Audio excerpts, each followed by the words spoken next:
Hi guys, welcome to Tian's Data Cafe. So thank you for clicking this video. So in this channel, I'm going to post everything about data analytics and HR analytics. And I'm Tian, so I'm a data analyst and a HR analyst working in an MNC in south of India. Okay. So recently I've been seeing that there are more data analyst aspirants who are trying to learn data analytics.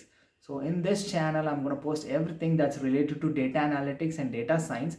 And along with that, and if you are a person who is not interested into data analytics, but you want to come back or come to have a career in HR analytics, this page will help you.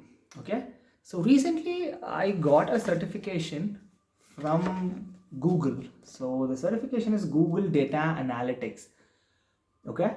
So I know that most of you people might have some doubts on what this certification is all about and how much does it cost, how much time does it take, so what all the things that we will be learning in this certification and all. So if you like this video, don't forget to click share, like and subscribe, and please be stay tuned to know more about Google Data Analytics. Bye.